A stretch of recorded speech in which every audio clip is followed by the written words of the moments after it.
บทที่ 10 ระบบรักษาความปลอดภัยและระบบชำระเงิน Security and Payment System การรักษาความปลอดภัยในคอมพิวเตอร์ Computer Security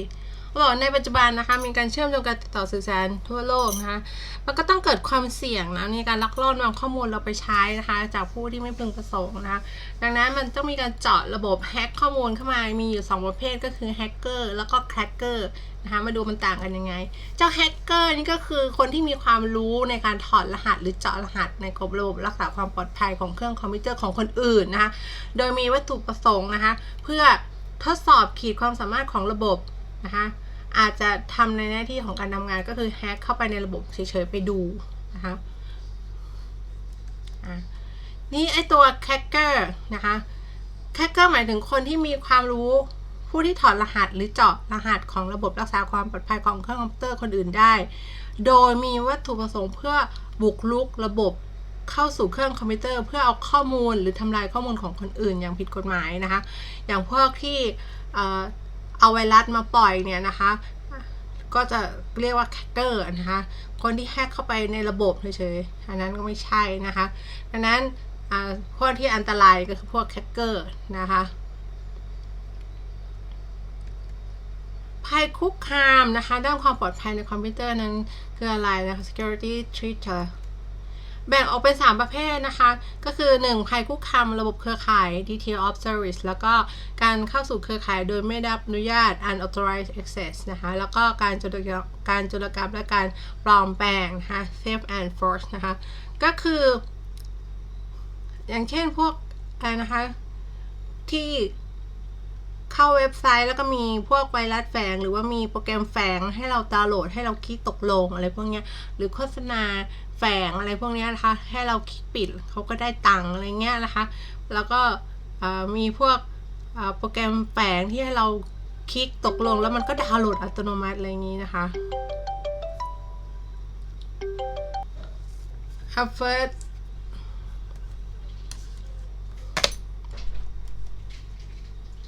ลืมอะไรคะ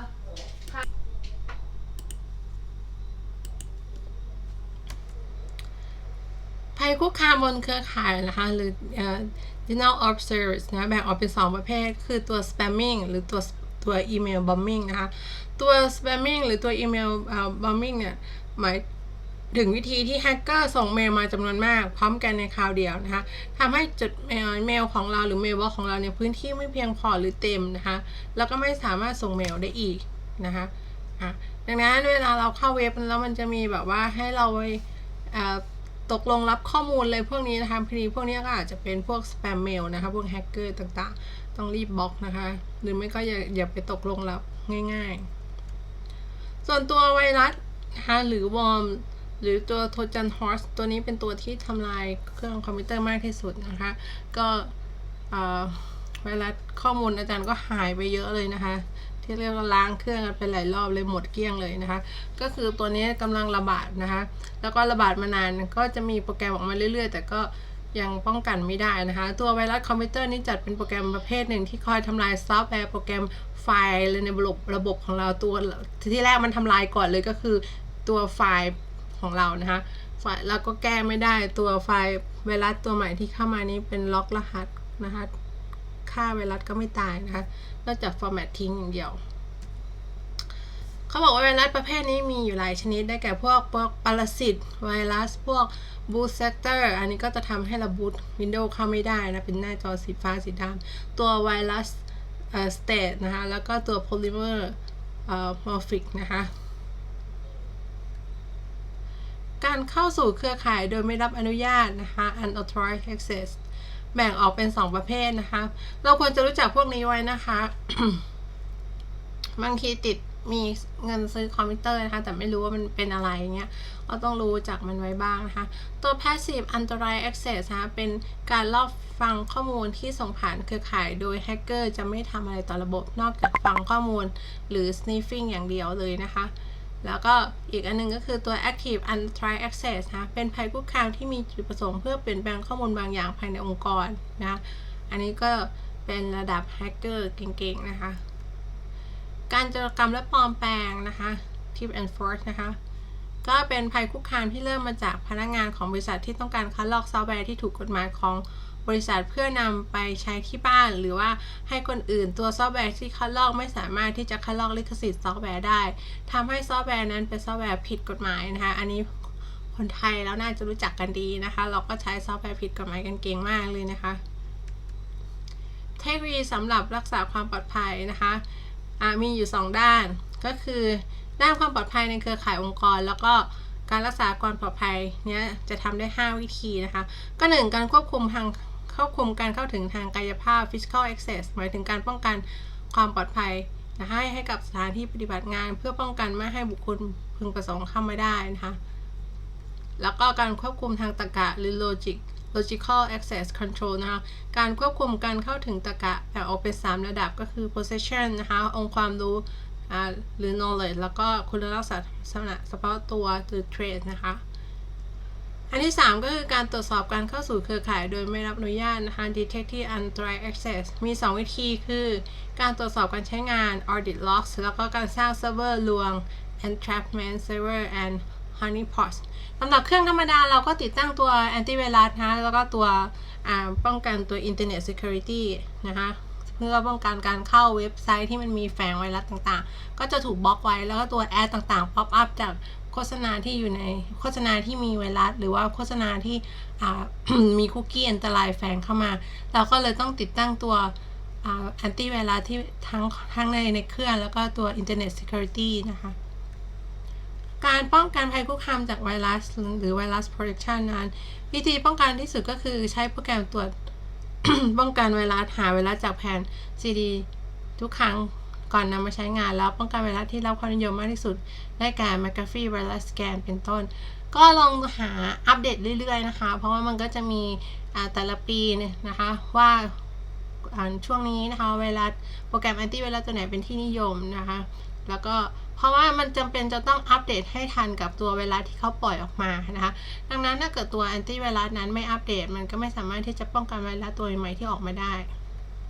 5การป้องกันภัยคุกคามในเครือข่ายแบบ Wireless Security นะคะแนวทางป้องกันสำหรับการรักษาความปลอดภัยให้กับเครือข่ายไร้สายก็คือการติดตั้ง Firewall ให้กับ Gateway ของเครือข่ายแบบไร้สายนะคือ Wireless Gateway นะคะตัวนี้ก็จะมากับแอนตี้ไวรัสอยู่แล้วนะคะ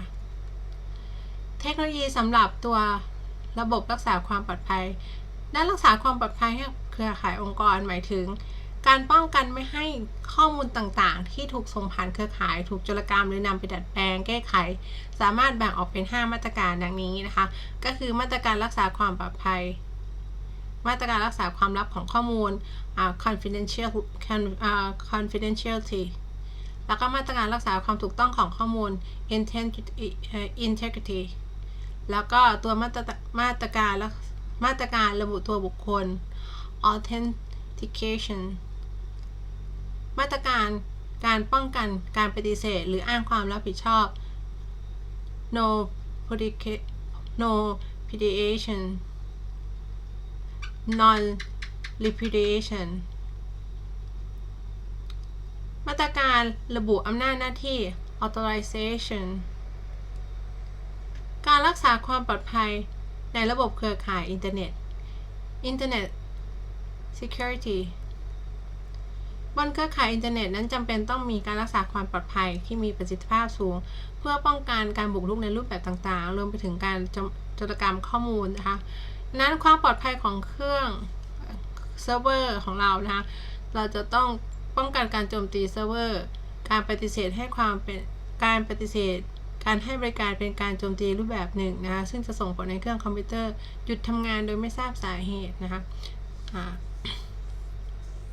ความปลอดภัยในการส่งข้อมูลผ่านเครือข่ายอินเทอร์เน็ตนะคะการรักษาความปลอดภัยข้อมูลที่ส่งผ่านเครือข่ายอินเทอร์เน็ตนั้นที่เป็นนิยมมากที่สุดนั้นก็คือการเข้ารหัสหรือ encryption นะคะการเข้ารหัสเป็นวิธีการป้องกันข้อมูลจากการถูกโจรกรรมในขณะที่มีการรับส่งข้อมูลผ่านทางเครือข่ายวิธีนี้มีความน่าเชื่อถือได้มากกว่าการควบคุมการเข้าใช้งานนะคะระบบการชำระเงินหรือ payment system รูปแบบของการชำระเงินนะคะหรือ payment model นั้นมีอีก2ระบบก็คือระบบแบบจ่ายก่อนหรือ prepaid payment system นะคะก็คือรูปแบบการชำระเงินแบบนี้ก็คือการจ่ายให้กับผู้ขายโดยใช้เงินอิเล็กทรอนิกส์เนี่ย จ่ายแทนด้วยเงินจริงก่อนนะคะแล้วก็ตัวเงินสดอิเล็กทรอนิกส์หรือเรียกว่าอิเล็กทรอนิกส์แคชหรือ e-cash เนี่ยก็เป็นการชำระเงินผ่านเครือข่ายอินเทอร์เน็ตที่แปลงจากเงินจริงที่อยู่ในรูปแบบอิเล็กทรอนิกส์นะคะเพื่อใช้ชำระเงินให้กับผู้ขายแทนการใช้เงินจริงนะคะสำหรับระบบการชำระเงินแบบจ่ายที่หลังหรือ postpaid payment system นะก็คือการชำระเงินนะคะให้กับผู้ขายโดยใช้ e-check หรือ electronic check นะคะใช้แทนบัตรเครดิตแล้วก็ชำระและก็ใช้แทนการจ่ายชำระด้วยเงินจริงนะคะตัวเช็คอิเล็กทรอนิกส์นั้นนะคะก็จะใช้ชำระเงินให้กับผู้ขายผ่านทางเครือข่ายอินเทอร์เน็ตนะคะก็คล้ายกับรูปแบบของที่มันเป็นกระดาษแต่ว่ามันเป็นรูปเช็คอิเล็กทรอนิกส์นะคะเป็นรูปภาพเช็คเลยค่ะการรักษาความปลอดภัยให้กับระบบชำระเงินนะคะการรักษาความปลอดภัยที่เหมาะสมนะคะมากที่สุดก็คือการเข้ารหัส encryption ไว้โดยใช้นะคะ3วิธีก็คือตัวsocket secure socket layer หรือตัว SSL แล้วก็ตัว secure electronic transaction หรือ SET แล้วก็ที่เรารู้จักกันดีก็คือ electronic wallet หรือ e-wallet นั่นเองอันนี้ก็ตอบคำถามลงในสมุดนะคะ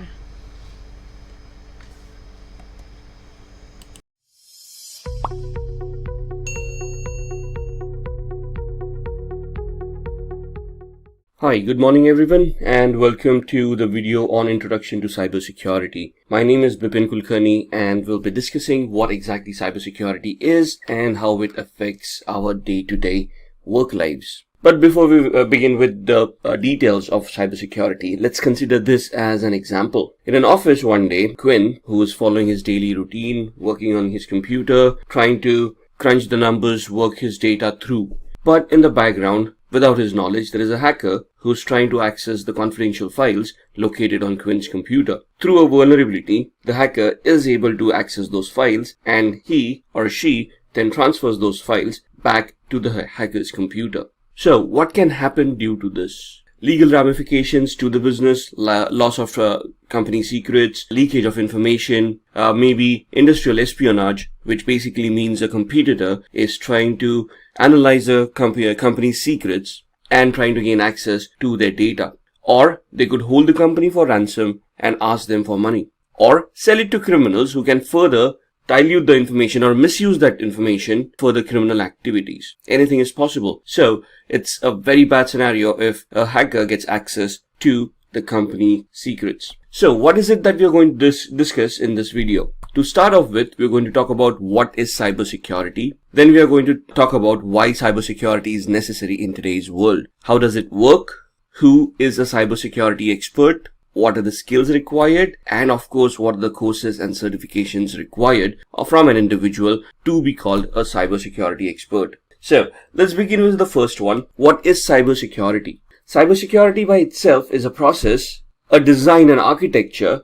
created to protect networks and devices from attacks, damage, or unauthorized access. So the advantages of cybersecurity are that you want to protect your business. Like in the previous example, we just talk about an individual and his files being accessed. What if company server got compromised or their web applications got compromised and their databases leaked out? So we want to protect our businesses from hackers, which will result in increased productivity because people would then be in a very controlled environment, concentrating more on their work than worrying about cyber criminals. It would inspire customer confidence, where if I as an organization, I'm going to audit myself, I'm going to ensure that I'm complying to certain regulations, my clients would feel more confident about sharing their information with me as an organization. It would help me making my applications and websites more stable, protect them from external threats, and would also protect my customers or clients from cyber attacks because I would be holding some amount of data for my customers and clients as well. So I have to think about not only my organization, the data that my organization owns, but what I held or what I hold for my customers and clients as well. So essentially, what we want to achieve out of here is a design which we want to implement in a manner which will allow all these factors to function in a standardized manner. So why do we want this? And what would be the advantages of implementing cybersecurity? Now, first and foremost, what is cybersecurity? There are three main pillars of cybersecurity that we deal with since the inception of computers, and they're known as the confidentiality, integrity, and availability triad, also known as CIA. not to be confused with the American Intelligence Agency. But here we're looking at three different pillars where we want our data to remain confidential, the integrity of the data to be intact, and the data to be made available at all points in time. So let's talk about these three aspects. The principle of confidentiality asserts that the information and functions can be accessed only by authorized parties. So, for example, even if you password protect your file, what is it that you're trying to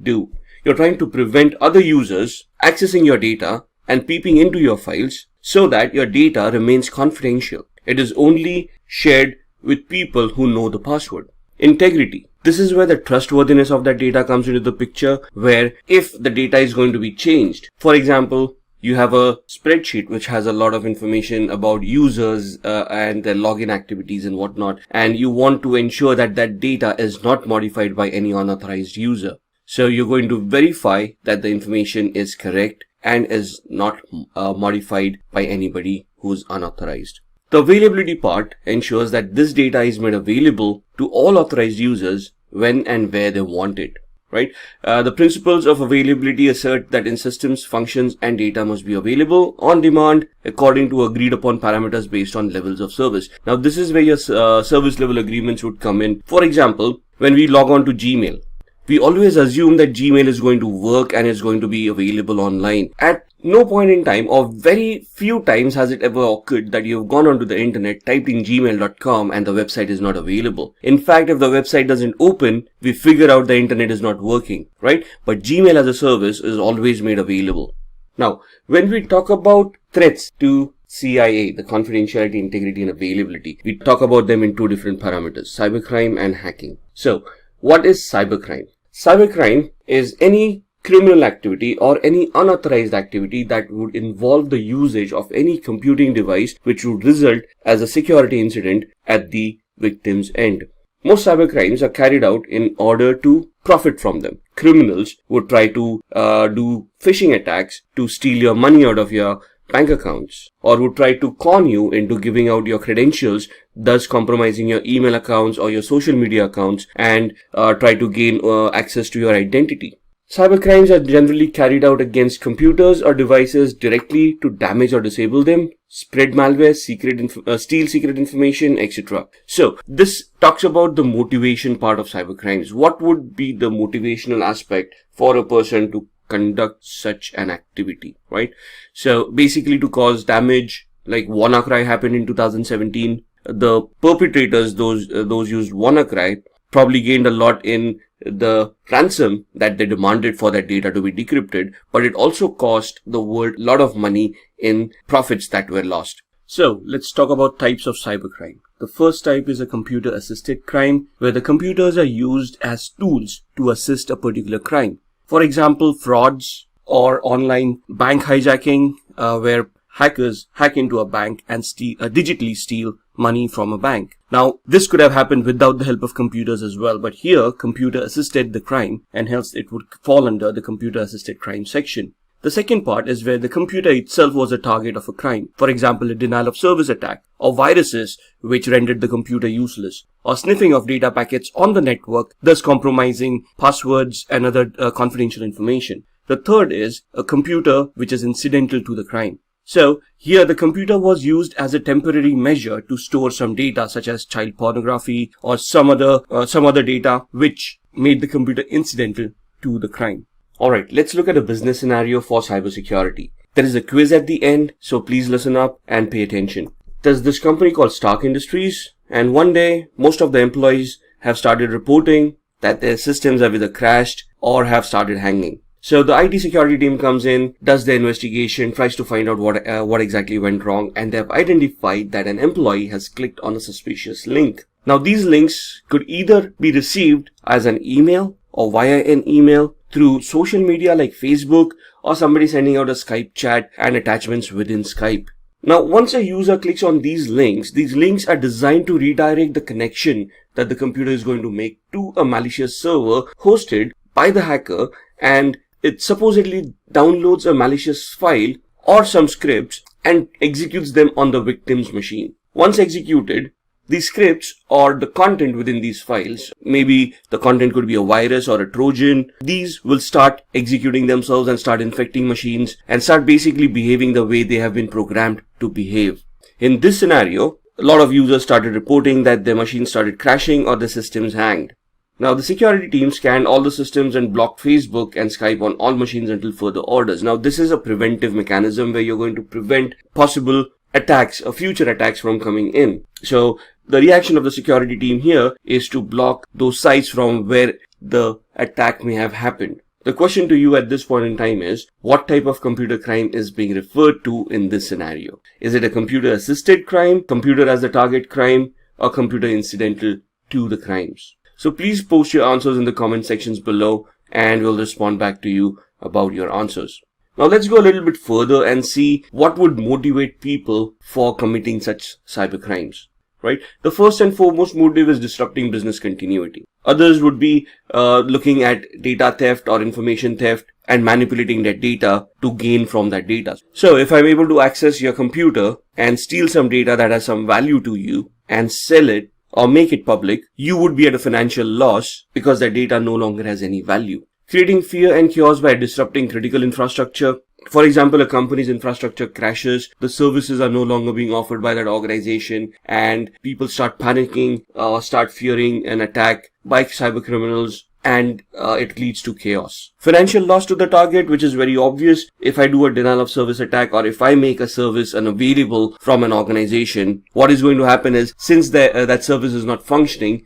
the company is not going to make any money out of it and thus going to suffer a financial loss. Achieving states' military objectives, one country spying on another country, trying to gather information about their military intelligence, military activities, or any other activities that can harm the original country. Demanding ransom, hackers can encrypt your data and then demand a ransom from you in lieu of decrypting the data again. Damaging reputation of a target, impersonating a user on the social media platforms, making false statements, thus damaging the reputation of that person, and propagating religious or political beliefs. Religious fanatics, promoting whatever cultures that they want to promote, trying to gain more followers, thus bringing more unrest to the world. Any of these could become motives for cybercrime. In fact, it could be just a script kiddie where people are trying to learn about hacking and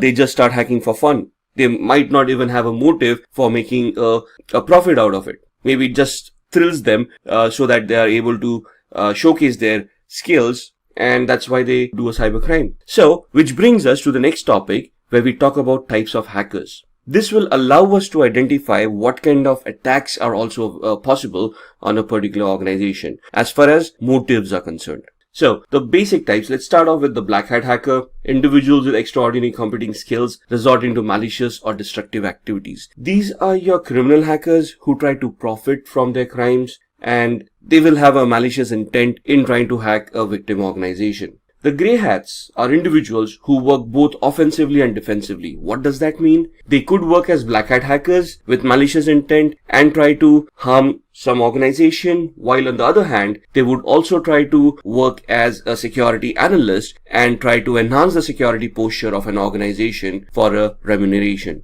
Third one, which is white hat, which is what we want to be or what we want to achieve ourselves as. An individual who professes the same skills as a black hat hacker, probably uses the same tools, has the same kind of knowledge, but the intent is different. They're going to use them for defensive purposes. There's no malicious intent. They act with authorization from the organization, and they will try to detect any flaws and try to plug out those flaws so that black hat hackers would not be able to misuse those flaws to gain access. Suicide hackers. Now, individuals who aim to bring down critical infrastructure for a cause and are not worried about facing jail terms or any other punishment. So, any people or any organization or a group of people, for example, Anonymous or these kind of organized hackers, they have a political cause or a social cause that they want to promote, and they do this by hacking critical infrastructure of organizations, bringing it down, defacing their website. Now, why would these not be classified as black hat hackers? The main difference between black hat hackers and suicide hackers is that black hat hackers will try to hide their identity. They will always have a fake identity that they will utilize,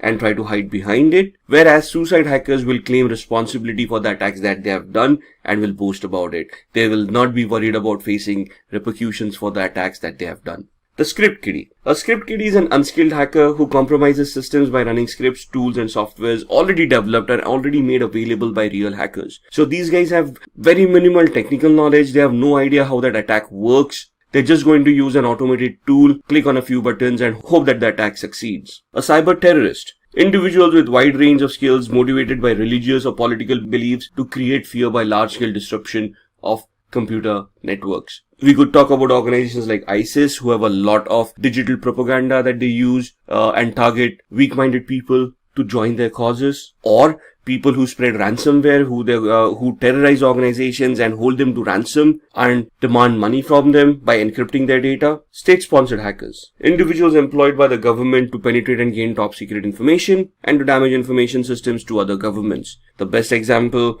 would be the cyber wars that are going on these days. Most of the countries nowadays would have a secret cyber cell consisting of highly skilled hackers who are entrusted with the task of spying on the enemies and trying to gather information by hacking into their infrastructure. Now, it is not going to be a legit job. It will always be masked by a legit organization, but this does happen. Hacktivism. Individuals who promote a political agenda by hacking, especially defacing or disabling websites. So the difference between suicide hackers and hacktivism is suicide hackers have a social cause that they want to promote. Hacktivists would have a political agenda and they're going to deface websites and they're going to promote their agenda by defacing such websites. Alright, so let's talk about some common attacks in cybersecurity. The most common attack ever seen in today's world is a denial of service attack. So this is where the hacker tries to consume the resources of the victim server in such a way that there are no resources available for legitimate users to connect to the server and conduct their business. Other attacks that you will face would be malware attacks, where there would be a malicious software that would deliver a Trojan virus or a worm to the victim, thus infecting the victim's machine and rendering it useless. A man-in-the-middle attack, where the hacker would put himself in between your machine and the router and start sniffing data packets that you're sending, thus trying to compromise information contained within those packets. So the phishing attack is where a hacker will send a seemingly legitimate looking message to you, an email, let's say, asking you to perform certain actions, where the hacker would be impersonating another organization and you fall prey to that and end up giving your confidential information. A drive-by attack, cross-site scripting attacks, where web applications get compromised and scripts are embedded within those applications or within commands that are sent out by the users. Password attacks, where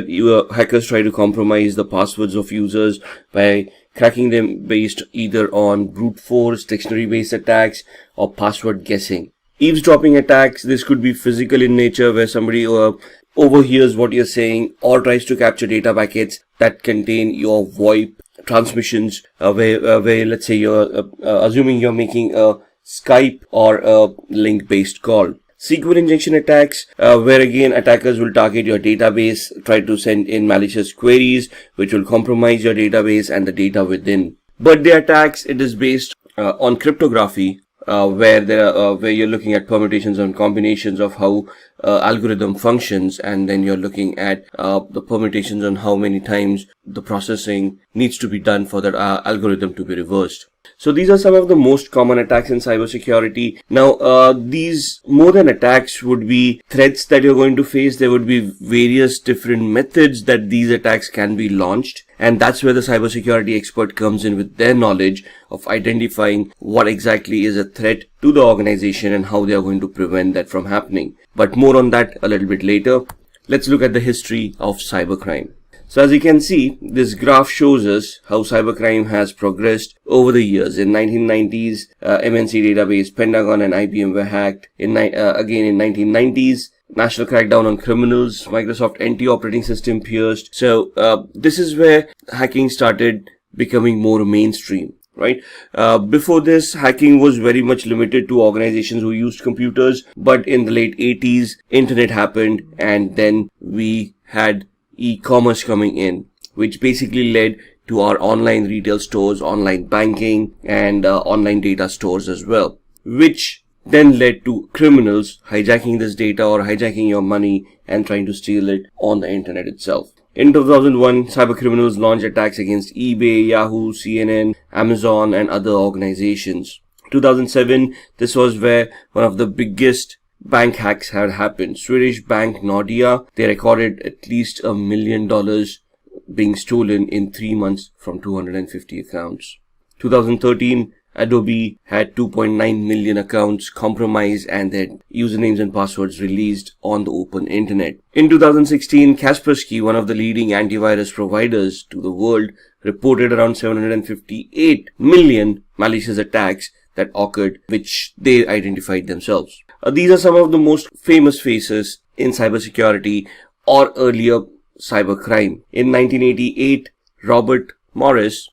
he's an American computer scientist and entrepreneur. He's best known for creating what is called the Morris worm, and this was way back in 1988, and this is the first computer worm that has been identified on the internet. Kevin Lee or Kevin Lee Polson, in 1990, he was accused of hacking into a Los Angeles radio station called KIIS-FM,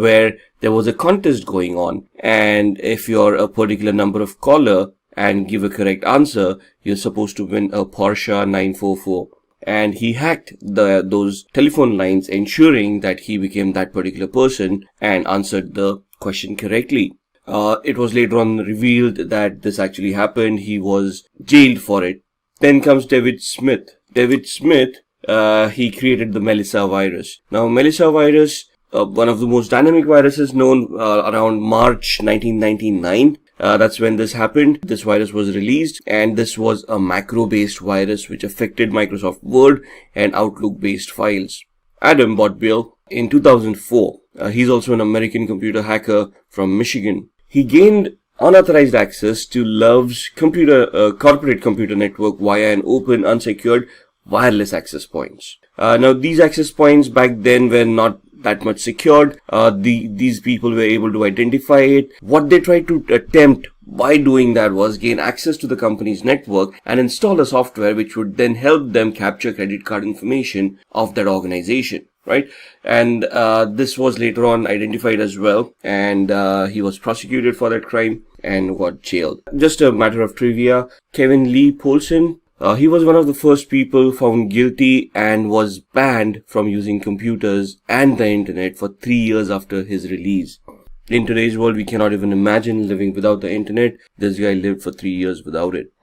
Now, let's see how cybersecurity works. It's all about securing a computer, and there are various methodologies, there are various factors that come in on how you're going to secure various aspects of the same computer. We start off by authentication mechanisms. What is authentication? Authentication is the part where you're going to identify a person, authorize that person for some access controls, and authenticate that person to ensure that the person is the same person who they claim to be. So here you start off with a username and you associate a password with it. The username is used to identify the account that the person wishes to access. The password is the authentication mechanism to prove that the person is who they are. Now here, you may want to enhance the authentication mechanism by using a two-way authentication mechanism. For example, with banks, when you type in the username and password, they send an OTP or a one-time password, which is auto-generated by a server and sent to a registered device that the person owns.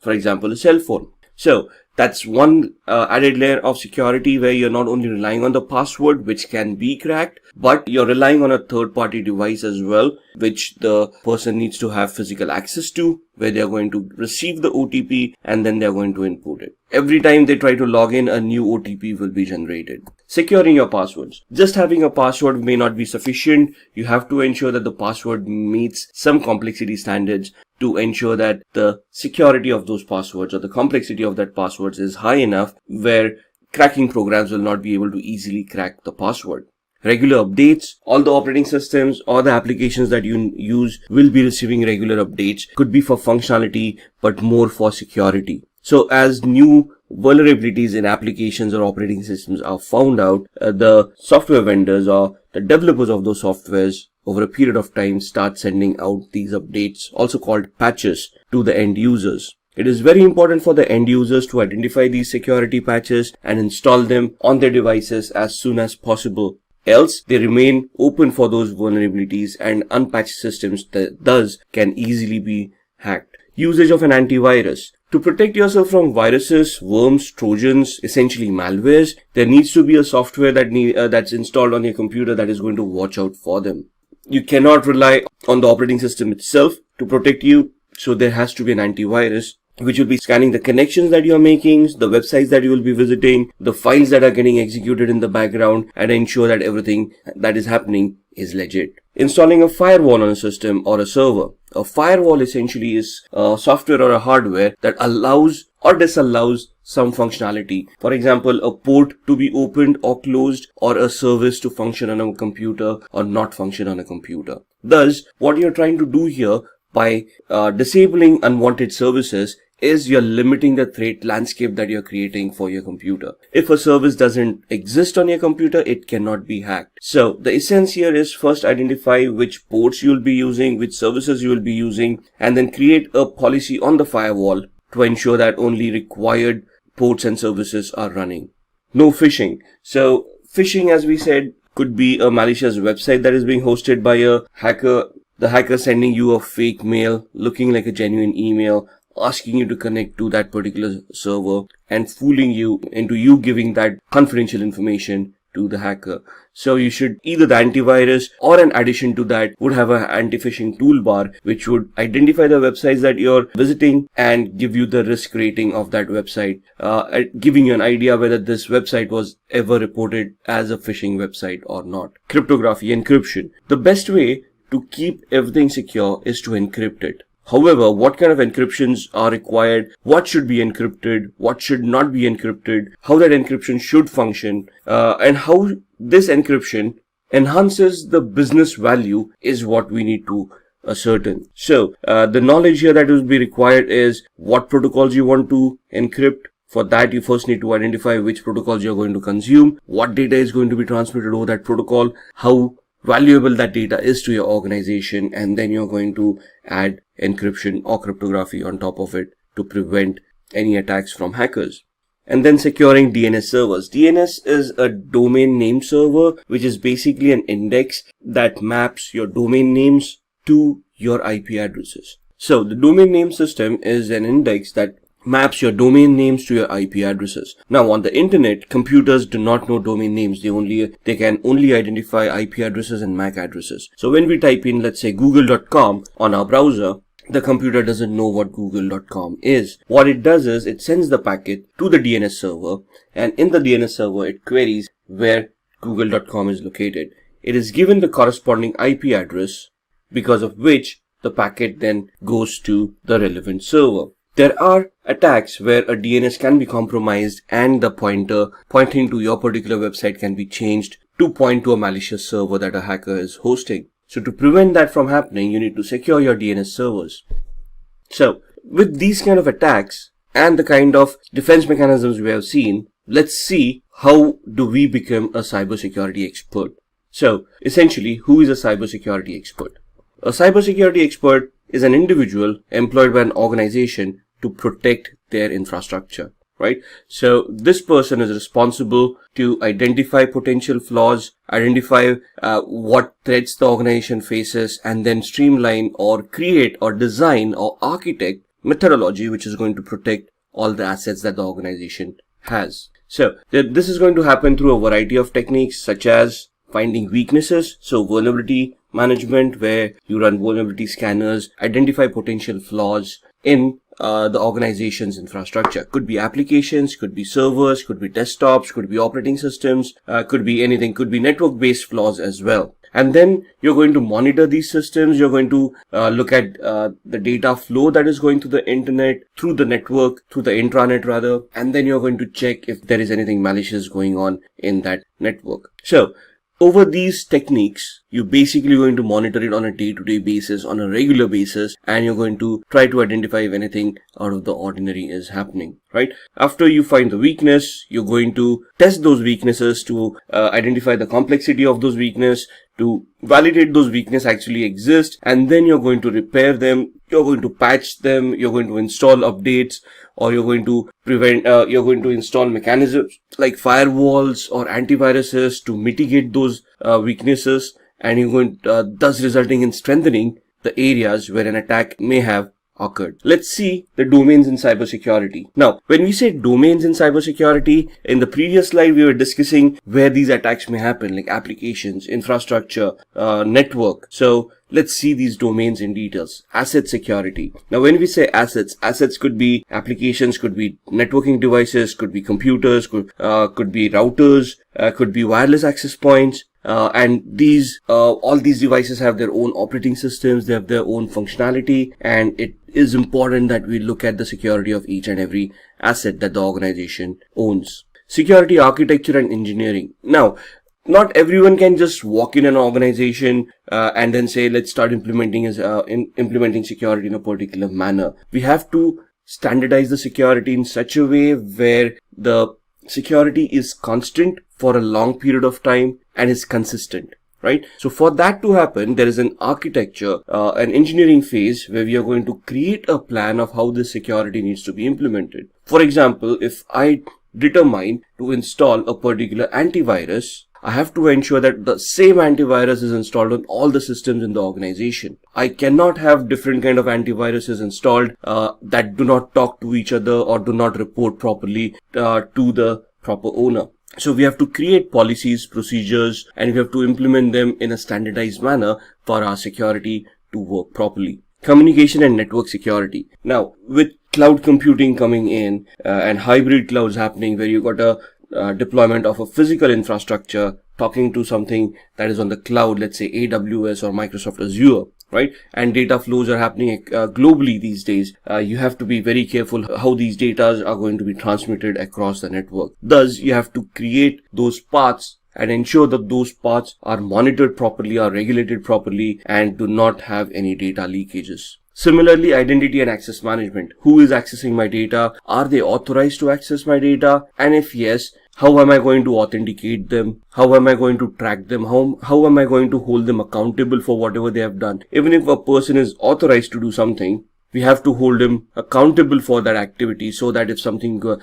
happens later on, we can identify who made that change. So the identity and access management module will consist of us creating groups, policies, users, roles, and interlinking them with the assets to ensure that only authorized people are able to access those devices. Security operations. On a day-to-day basis, we need to monitor the security of the organization. For example, if today I start facing a denial of service attack, or somebody starts a password attack on my organization where they're trying to crack somebody's password, there should be some internal mechanisms that are in place which will try to identify these attacks, warn the appropriate administrator, and that administrator will walk in and try to investigate that attack. So day-to-day operations are a must. Security assessment and testing. Now that we all have these mechanisms in place, are they going to remain constant for the rest of our lives? No. IT is an ever-evolving scenario. So we need to assess and test our security controls on a regular basis to ensure that there are no gaps left. What I configure today may be irrelevant tomorrow. So I have to constantly keep on looking at the latest security trends, the latest vulnerabilities that are being identified, the patches that are being installed, and I have to compare my infrastructure to all of these to see that I am compliant with the latest security standards. Software development security. So if you're an organization who's developing software and who's going to sell that software to end users, security becomes a huge part, because the end user or the buyer, if it is an organization, is going to ask what kind of security testing was done in that application. So that brings us to a software development life cycle, which talks about how you're going to create that code, how you're going to test that code, ensure that the code is secure enough. So you need to follow secure coding practices, and you're going to test the software over and over again till you're satisfied with the outcome. And then security and risk management. Now,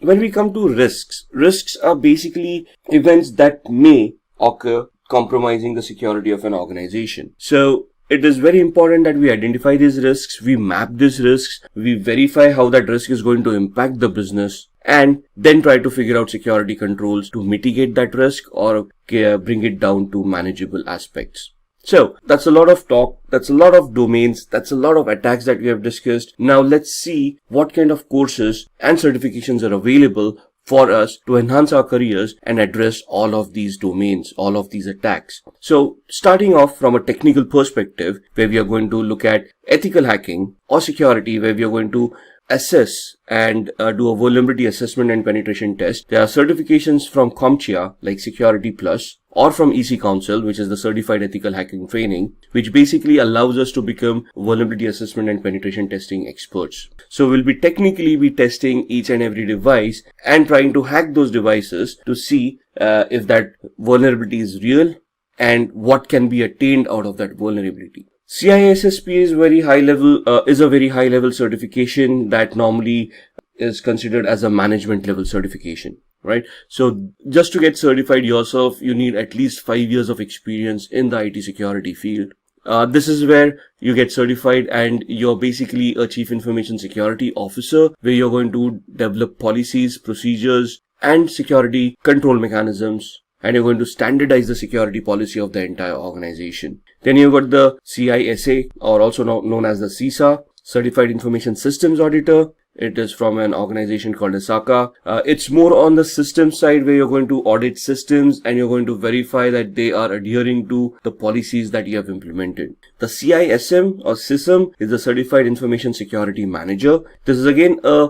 project-based oriented approach where you're going to manage the security of an organization, and you're going to look at all the daily operations of the security operations center, and you're going to maintain and manage all of those functions overall. When we talked about risk assessment and risk strategy, for that we've got the CRISC, which is a Certified in Risk and Information Systems Control. Now, for these certifications, this is more on the business side of everything, where you understand the business processes, you understand the business requirements, and based on those business requirements, you compare the technical implementations of computing powers that you have implemented, and then you're going to compare how those technical aspects can be converted into a risk. For example, a vulnerability assessment identifies a possible SQL injection attack. Now, technically it becomes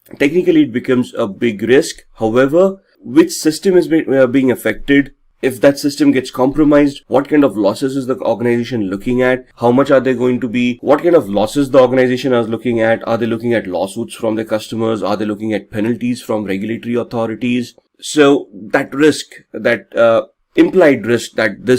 if this vulnerability is hacked, that is the aspect that you want to look at when you're looking at risk information and controls. Similarly, you have CCSP. This is a Certified Cloud Security Professional certification. So this is especially for people who want to deal with the cloud. Let it be a public cloud, a private cloud, or a hybrid cloud. This certification gives you an architectural overview over different aspects of cloud and how you want to implement security in a cloud-based scenario. So Simplilearn offers all of these certifications with trainings from certified professionals. So there's a master's program from Simplilearn which talks about becoming a cybersecurity expert, which includes all of these trainings. Once you have these kind of trainings and you get those certifications on your profile, that's where you're basically a cybersecurity expert, and you'll be designing and developing security policies, structures, architectures for various organizations and helping them enhance the security of their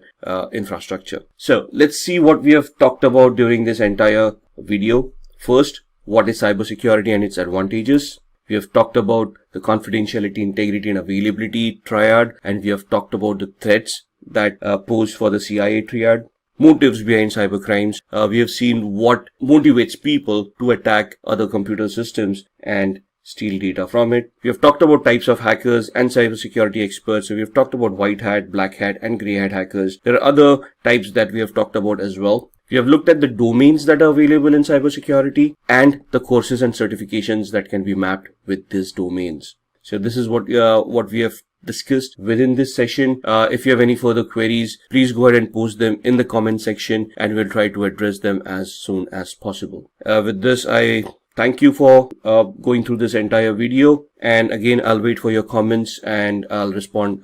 back as soon as possible. Thank you.